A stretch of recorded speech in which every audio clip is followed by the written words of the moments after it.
Even mainstream media is starting to admit that the world is teetering on the brink of a complete and utter chaos. Michael Snyder reports, a perfect storm is raging all around us, and our world is so close to plunging into a complete and utter state of chaos that even the mainstream media is talking about it. The past several years have been a time when multiple major wars have begun. Pestilences have paralyzed the entire planet.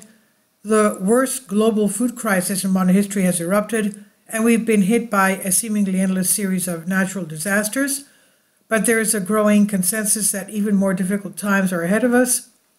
During a roundtable discussion on Face the Nation on Sunday, CBS News correspondent Catherine Herridge actually confessed that she's concerned that 2024 may be the year of a black swan event. CBS News, Face the Nation, held a roundtable on a Christmas Eve, affording various talking heads an opportunity to make predictions for 2024. While most of the predictions were relatively banal, one among them stood out, prompting critics to puzzle over its possible significance. Network correspondent Catherine Herridge, the wife of a lieutenant colonel in the U.S. Air Force, suggested that 2024 may be the year of a black swan event. This is a national security event with high impact that's very hard to predict. I agree with her, but I don't think that it will be just one black swan event that we will be facing. Specifically, Herridge gave several reasons for why she felt the need to issue such a dark prediction. Herridge told the other CBS News panelists Sunday there were a number of concerns that factored into her dark prediction, including that this sort of enduring heightened threat level that we are facing, the wars in Israel, also Ukraine, and we're so divided in this country in ways that we have not seen before. And I think that just creates fertile ground for our adversaries like North Korea, China, and Iran. It seems like I've heard all of this somewhere before. I just can't seem to put my finger on it. Of course, she is right on target. So much is going to happen during the next year, the new year, that it's about to start. CNN is getting on in the act too. The following comes from the article that they just posted entitled, How 2023 Has Been the Year of the Brink, and 2024 could be worse. It could have been immeasurably worse, but holding back from the brink in 2023 has simply deferred vast crises to 2024. The post-COVID world is exhausted, cash-strapped, but ultimately more fraught than for decades. Overshadowing it all will be a flagging hyperpower, at best distracted with presidential elections, at worst tearing itself apart in voting disputes and political extremism. The likelihood the United States will be occupied by its own traumas amplifies each risk. The geopolitical given of a U.S. response will be absent, fueling authoritarian ambition or a radical upending of the global order. 2024 could make 2023 seem rational and sober. Very well said. When CNN starts publishing articles that sound like they could have been written by me, that is clearly a sign that time is very short.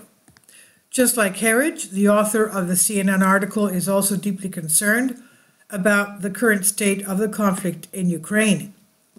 Having spent 2 weeks around the front lines, it's clear Kiev faces an existential crisis in the coming winter. It will not survive without Western help. It cannot admit to the scale of challenges it faces without being dubbed by some U.S. Republicans a loser, unworthy of U.S. funding. It is true. Ukraine will not survive without Western assistance. And even if funding is restored to previous levels, the Russians will continue to gain ground. At some point, the government in Ukraine is going to become extremely desperate, and that's when things will start to get very interesting over there. Meanwhile, the war in the Middle East just continues to heat up. On Tuesday, the U.S. military conducted a series of strikes on Iran-backed forces in Iraq. At President Joe Biden's direction, the U.S. military carried out strikes at Iraq. Likely, the number of Kataib Hezbollah militants destroyed multiple facilities used by the group, the U.S. military said. The strikes are intended to hold accountable those elements directly responsible for attacks on coalition forces in Iraq and Syria and degrade their ability to continue attacks. We will always protect our forces, said General Michael Eric Kurila, head of U.S. Central Command, in a statement. A U.S. base in Iraq's Erbil that houses U.S. forces came under attack from a one-day drone early on Monday. Now, Iranian-backed forces have already attacked U.S. troops in Iran and Syria more than 100 times, and whether the Biden administration is willing to publicly admit it or not, the truth is that the U.S. is already at war in the Middle East. Could we soon be at war with China as well? Chinese President Xi Jinping just issued quite an ominous statement about Taiwan. President Xi Jinping vowed on Tuesday to resolutely prevent anyone from splitting Taiwan from China in any way, the official Xinhua news agency reported, a little more than 2 weeks before Taiwan elects a new leader. China views democratically governed Taiwan as its own territory, despite the strong objections of the government in Taipei, and has ramped up military and political pressure to assert its sovereignty claims.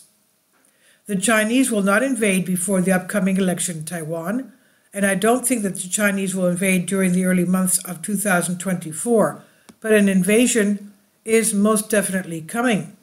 For years, I've been urging my readers to watch Russia, China, and Israel. Now a time of global conflict is upon us, and many believe that in 2024, it will be the year when we finally pass the point of no return. This is by Michael Snyder, and it says about the author, my name is Michael, and my brand new book entitled Chaos is now available in paperback and for Kindle on Amazon. In addition to my new book, I've written 7 other books that are available on Amazon, including 7-Year Apocalypse, Lost Prophecies of the Future of America, The Beginning of the End, and Living a Life That Really Matters, Commissions Earned.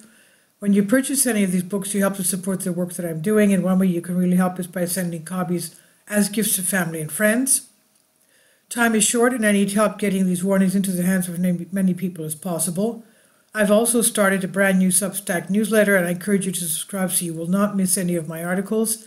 I've published thousands of articles on the Economic Collapse blog, End of the American Dream, and the Most Important News. And the articles that I publish on those sites are republished on dozens of other prominent websites all over the globe. I always freely and happily allow others to republish my articles on their own websites, but I also ask that they include this about the author section with each article. The material contained in this article is for general information purposes only, and readers consult licensed professionals before making legal, business, financial, or health decisions. I encourage you to follow me on social media, Facebook and Twitter, and any way you can share these articles with us is definitely a great help. These are such troubled times, and people need hope. John 3:16 tells us about the hope that God has given us through Jesus Christ. For God so loved the world that he gave his only begotten Son, that whosoever believeth in him should not perish, but have everlasting life. If you have not already done so, I strongly urge you to invite Jesus Christ to be your Lord and Savior today. This is by Michael Snyder on the Economic Collapse blog. Please leave your comments, and thank you for your support.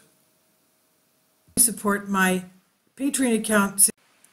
The daily posts are 5 videos daily, and they are totally different from what I have on my YouTube channel. Thank you so much for your support, and that you find all my content so interesting. You'll find the Patreon account details in the description box below.